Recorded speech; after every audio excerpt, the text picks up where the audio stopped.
थोड़ा ही दूर है हम अपने टारगेट से।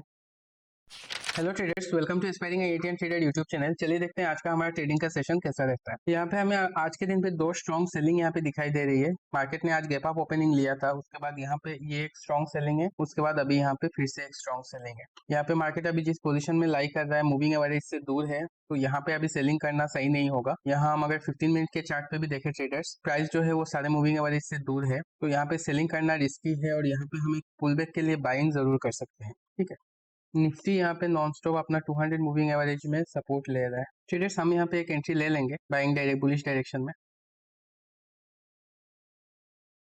चलिए एंट्री हमारी हो चुकी है। एंट्री लेने का मेन रीजन यही है कि मार्केट यहाँ पे इतना बड़ा कैंडल फॉर्म करने के बाद यहाँ पे अच्छा खासा टाइम स्पेंड कर रहा है। ठीक है, 15 मिनट के चार्ट में हम देख सकते हैं यहाँ पे अच्छा खासा टाइम स्पेंड कर रहा है। इस टाइम जब यहाँ पे स्पेंड करेगा, यहाँ पे ज्यादा सेलर्स ही घुसेंगे इतने बड़े मेजर फॉल और मेजर कैंडल फॉर्मेशन देखने के बाद। यहाँ पे प्राइस भी जो है हमारा यहाँ पे 220 और इस सारे मूविंग एवरेज के नीचे है, तो यहाँ पे मैं एक छोटा सा रिट्रेसमेंट क्या उम्मीद कर रहा हूँ कि हमें यहाँ पे एक हल्का सा रिट्रेसमेंट मिलना चाहिए। यहाँ पे अगर हम छोटे टाइम फ्रेम में भी देखें तो मार्केट का प्राइस जो है ये यहाँ पे 200 मूविंग एवरेज से भी दूर है और यहाँ पे हमें एक हायर लो फॉर्मेशन यहाँ पे दिखाई दे रहा है, तो यहाँ पे एक हल्का सा रिट्रेसमेंट मिल सकता है। ये सोच के मैंने यहाँ पे एंट्री लिया है।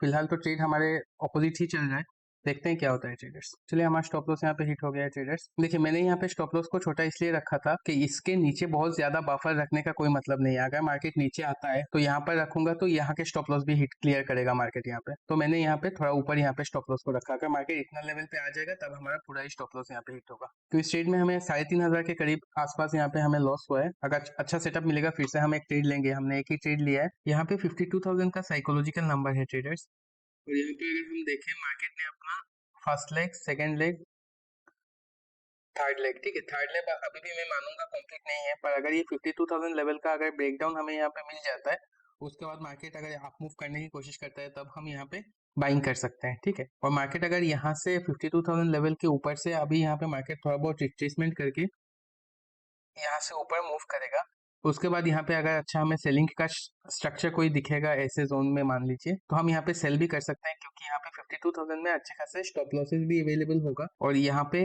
अच्छे खासे हमें बायर्स भी मिलेंगे।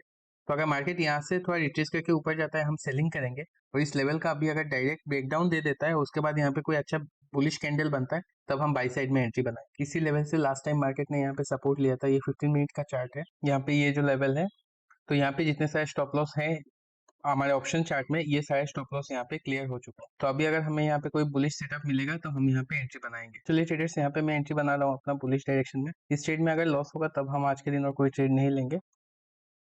तो यहाँ पे हमारे फॉल का जो 3 लेग है, दो 3 लेग्स आर कंप्लीट। ठीक है, हम यहाँ पे अगर छोटे टाइम फ्रेम में इस चीज को देखें, leg number 1, leg number 2, leg number 3।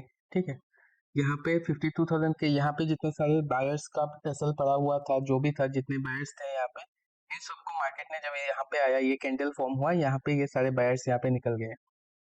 अब मार्केट ने क्या किया है, यहाँ पे बहुत बड़ा एक ग्रीन कैंडल फॉर्म किया है। इस ग्रीन कैंडल में नए बायर्स को घुसने में बहुत ज्यादा प्रॉब्लम होगी, डर लगेगा नए बायर्स को यहाँ पे घुसने में, और ज्यादा बाइंग साइड में यहाँ पे एंट्री नहीं बनेगी। यहाँ पे ज्यादा सेलर्स आने की कोशिश करेंगे, क्योंकि मार्केट यहाँ पे ऑलरेडी एक डाउन ट्रेंड में है।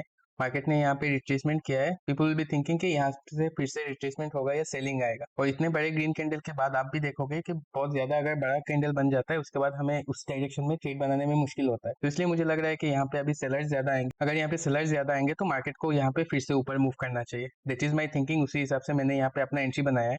नो डाउट यहाँ पे हम गलत हो सकते हैं, और अगर इसमें स्टॉप लॉस हिट हो गया तो हम ये अपना आज का आखिरी ट्रेड होगा। अगर मार्केट हमारे डायरेक्शन में मूव करेगा, हम अराउंड ऐसे जोन में अपना टारगेट बुकिंग करने की कोशिश करेंगे। अगर मार्केट हमारे डायरेक्शन में आता है, इतना बड़ा ग्रीन कैंडल फॉर्म होने के बाद यहाँ पे बाइंग करना मुश्किल होगा। इसी थॉट प्रोसेस के साथ मैंने यहाँ पे एंट्री ली है। यहाँ पे हमें और एक और चीज देख सकते हैं, 15 मिनट के चार्ट में यहाँ पे एक अच्छा स्ट्रॉन्ग ग्रीन कैंडल फॉर्म हुआ है। यहाँ हमारे पास अपना 200 मूविंग एवरेज जो है, इसका डायरेक्शन अपवर्ड ही, अपवर्ड टू फ्लैटिश है, तो मार्केट का या प्राइस का टेंडेंसी होगा कि इसके पास जाने की कोशिश करेगा। तो इन सारी चीजों को ध्यान में रख के मैंने इस ट्रेड में एंट्री बनाया। अभी देखते हैं traders, it's up to the market के मार्केट कैसे बिहेव करता है। अगेंस्ट द ट्रेड लेने में ट्रेडर्स हमेशा थोड़ा बहुत आप बोल सकते हो कि डर रहता है या अनसर्टेनिटी होता है अगेंस्ट द ट्रेंड कभी भी ट्रेड लेने में, क्योंकि आज का हम अगर मेजर ट्रेंड देखें वो तो बियरिश ही है। तो मार्केट को ऐसे में ऊपर मूव करने में रेजिस्टेंस बहुत ज्यादा फेस करना पड़ता है, because this whole fall will act like a this whole fall will act like a sell off, ठीक है। हम यहाँ पर ट्रेडर्स स्टॉप लॉस को थोड़ा बहुत ट्रेल कर लेते हैं, ठीक है। उतना बड़ा स्टॉप लॉस नहीं रखेंगे अभी। हमें यहाँ पे अराउंड 60 पॉइंट्स के आसपास का हमें यहाँ पे टारगेट मिला है, इसलिए मैंने अपना स्टॉप लॉस को यहाँ पे फिर से रिट्रेस किया है। स्पॉट में अगर मान लीजिए इसके नीचे आ जाता है तो मैं जिस हिसाब से इस ट्रेड सेटअप में एंट्री लिया हूँ वो वैलिड नहीं रहेगा, तो इसलिए पहले जितना स्टॉप लॉस अभी रखने का और मतलब नहीं है, इसलिए मैंने स्टॉप लॉस को और ज्यादा ट्रेल कर लिया। मार्केट में ट्रेडर्स अभी यहाँ पे एक और पैटर्न भी बनाए, हालांकि मुझे पैटर्न फॉर्मेशन उतना अच्छा नहीं लगता है। यहाँ पे आप देख सकते हो inverse head and shoulder pattern यहाँ पे बना है, ठीक है। तो हमारे लिए तो यही अच्छा होगा जितना जल्दी इस लेवल का ब्रेकआउट मिल जाए और मार्केट यहाँ पे मूव कर जाए ऊपर, ठीक है। क्योंकि अगर ज्यादा टाइम यहाँ पे स्पेंड करेगा तो और लोगों को भी ये चीज दिखाई देगा। अब ज्यादा बायर्स अगर घुसना शुरू कर देंगे तो मार्केट फिर से स्टॉप लॉस हिट करने आएगा। हमारा स्टॉप लॉस इस लेवल के बिल्कुल नीचे है, तो यहाँ पे ज्यादा टाइम स्पेंड ना करके मार्केट जितना जल्दी ये आप मूव करेगा वो हमारे लिए बेटर होगा। इनवर्स हेड एंड शोल्डर एक बहुत ही अच्छा बुलिश पैटर्न माना जाता है, तो इसके केस में हम टारगेट जनरली ऐसे मार्क करते हैं कि यहाँ पे मान लीजिए अभी अगर 188 पॉइंट्स है तो इसके नेक से हम 188 पॉइंट ऊपर, ठीक है, 180 पॉइंट्स ऊपर, इतने में हम प्रॉफिट बुकिंग जनरली किया जाता है। ये मूवमेंट फास्ट आना चाहिए ट्रेडर्स, क्योंकि यहाँ पे ज्यादा टाइम स्पेंड करेगा तो और बायर्स यहाँ पे एंट्री ले लेंगे, तब मार्केट फिर से टाइम स्पेंड करके यहाँ नीचे आ सकता है। तो जितना फास्ट मूवमेंट होगा वही हमारे लिए सही है। चलिए हम यहाँ पे एक टारगेट लगाते हैं।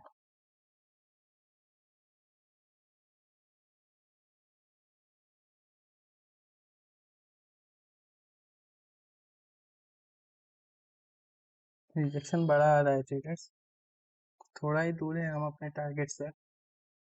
कोई रीजन नहीं है यहाँ पे निकल जाए, जैसे कि 300 का लेवल भी इससे ऊपर है, 200 मूविंग एवरेज भी इससे ऊपर है। अब मार्केट गिरने को कहीं से भी गिर सकता है, उसको हम कुछ कर नहीं सकते, पर खुद के पास तो कोई रीजन होना चाहिए ना कि मैं इस वजह से यहाँ से निकल रहा हूँ। तो ऐसा रीजन मुझे यहाँ पे नहीं दिखाई दे रहा। पर यहाँ पे देखिए मैं वेट इसलिए कर रहा हूँ, अगर हम सभी चीजों को देखें, यहाँ पे हमारा लेग नंबर 1 है, लेग नंबर 2 है, तो लेग नंबर 3 बनना चाहिए। यहाँ पे एक प्रॉपर लेवल लाना चाहिए जहां से अगर रिट्रेसमेंट आया या 200 मूविंग एवरेज तक आ जाता उसके बाद फॉल करता, तो ये एक रैंडम जगह से फॉल करने को मार्केट कर सकता है, ठीक है। पर मैं ऐसे ही रैंडमली निकल जाऊं बस जस्ट बिकॉज के मेरा यहाँ पे जो प्रॉफिट है वो कम हो जाएगा, उसका उतना वो उतना सही बात नहीं होता है ट्रेडिंग साइकोलॉजी के हिसाब से। इसलिए मैं यहाँ पे इंतजार कर रहा हूँ। मूव करना है तो मार्केट यहीं से करेगा, नहीं तो मार्केट यहाँ पे फिर नीचे आ जाएगा। मैं जिस लॉजिक के साथ यहाँ पे बैठा हुआ हूँ वो तो अभी भी वैलिड हो रहा है। यहाँ पे हमें एक हायर लो स्ट्रक्चर दिखाई दे रहा है, ये हायर लो स्ट्रक्चर यहाँ पे अभी भी इंटेक्ट है। चलिए यहाँ पे स्टॉप लॉस हमारा हिट हो ही जाएगा ट्रेडर्स। हम यही चीजें प्रूव करता है कि we are not smarter than the market, market can do anything and we have to be at peace with all this. Market में यहाँ पे अच्छा खासा स्ट्रक्चर था ट्रेडर्स यहाँ पे ऊपर मूव करने का, तो चलिए कोई बात नहीं, इसका हम कुछ कर नहीं सकते। हम अभी भी 2 ही ट्रेड्स लिए हैं हमने यहाँ पे, और हमारा लॉस है यहाँ पे 3700 के आसपास। तो अगर हमें अच्छा और सेटअप कोई मिलेगा तो हम फिर से यहाँ पे एंट्री एक बनाएंगे। मुझे यहाँ पे बुलिश ही डायरेक्शन में ट्रेड लेना है ट्रेडर्स। चलिए ट्रेडर्स हमने यहाँ पे एंट्री ले लिया है। ट्रेडर्स यहाँ पे जो मेरा व्यू है वही व्यू है कि यहाँ पे फिर से क्या हो रहा है, यहाँ पे ट्रेपिंग हो रहा है मेरे हिसाब से सेलर्स का। This is definitely our last trade off the day. यहाँ पे मैं जैसे कि आपको लास्ट ट्रेड में मैं यहाँ पे कह रहा था, अगर मार्केट यहाँ पे ऐसे लेवल पे ज्यादा टाइम स्पेंड करता है तब क्या होता है, सब inverse head and shoulder pattern सबको दिखाई दे रहा है। तो मार्केट ने यहाँ पे ब्रेकआउट किया, ब्रेकआउट करके इस ब्रेकआउट को देख के यहाँ पे अच्छे खासे बायर्स घुसे होंगे, तो उनका स्टॉप लॉस हिट करने के लिए मार्केट नीचे आया। तो यहाँ पे इनका स्टॉप लॉस यहाँ पे हिट हुआ है। आगे अब आप देखो मार्केट यहाँ पे रेड कैंडल फॉर्म कर रहा है या मार्केट यहाँ पे नीचे आ रहा है, ऑप्शन के प्रीमियम में हमें उतना डिक्रीमेंट प्राइस का उतना नीचे नहीं, प्राइस इतना नीचे नहीं आ रहा है। दैट मीन्स कि यहाँ पे अंडरलाइंग बाइंग ज्यादा हो रही है। अगर आप इस जोन पे ध्यान दो, अगर आप इस जोन पे ध्यान दो तो यहाँ पर आप देखोगे स्पॉट का चार्ट इतना ऊपर नहीं गया है, स्पॉट का चार्ट यहाँ पे फ्लैट टू डाउनवर्ड है स्पॉट का चार्ट यहाँ पे इस जोन में। पर हमारा ऑप्शन का प्रीमियम जो है वो यहाँ पे ऊपर उठ रहा है, तो यहाँ पे बाइंग हो रहा है, इट इम्प्लाइज के यहाँ पे बाइंग है। तो इस वजह से मैंने यहाँ पे एंट्री ले लिया है। मेरा ये तीसरा और आखिरी ट्रेड होगा, और मैं इसमें अगर लॉस हो जाएगा तो मेरा लिमिट भी क्रॉस हो जाएगा, लॉस लिमिट भी क्रॉस हो जाएगा, तो ये लास्ट ट्रेड होगा। मार्केट जब भी ट्रेडर्स किसी एक स्पेस में टाइम ज्यादा स्पेंड करता है तो वही हमारे बायर्स के लिए ज्यादा दिक्कत वाला चीज होता है कि यहाँ पे अभी बायर्स ज्यादा घुस रहे होंगे। अगर मार्केट ऊपर मूव करेगा भी तो इस लेवल में जो सारे स्टॉप लॉसेस हैं इनको क्लियर करने का चांस बहुत ज्यादा हो जाता है। एक्चुअली जो दिन आपका नहीं होता है तो मार्केट किसी भी हिसाब से आपको पैसा बनाने नहीं देगा, तो हमें उस चीज को एक्सेप्ट करना आना चाहिए। इट इज हाईली लाइकली कि यहाँ के स्टॉप लॉस मार्केट अभी क्लियर करेगा, अगर मार्केट को ऊपर जाना भी है उसके बाद मार्केट यहाँ से ऊपर जाएगा। तो ये ट्रेडर्स मार्केट यहाँ पे अच्छा मूव नहीं कर रहा है। मार्केट यहाँ पे हमारे एंट्री पॉइंट से अच्छा खासा ऊपर आया है। यहाँ पे अभी ट्रेडर्स देखिए मार्केट यहाँ पे ऊपर मूव तो कर रहा है, पर मैं अवेयर हूँ इस बात का कि यहाँ पे सारे स्टॉप लॉस बायर्स के अवेलेबल है और यहाँ पे अच्छे खासे बायर्स का एंट्री हो रहा होगा यहाँ पे, ठीक है।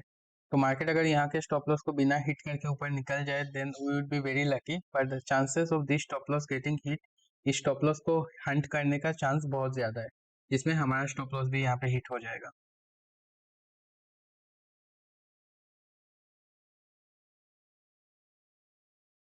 ट्रेडर्स तो यहाँ पे इस कैंडल में हमारा स्टॉप लॉस यहाँ पे हिट हो गया है। आज के दिन हमने लॉस बुक किया है 8000 का। हमने यहाँ पे 3 ट्रेड लिया था ट्रेडर्स। फर्स्ट ट्रेड लिया था 1237 को, हमारा 1239 को हमारा स्टॉप लॉस हिट हो गया। सेकंड ट्रेड हमने लिया था 116 को, 2:08 में हमारा टेल स्टॉप लॉस हिट हुआ।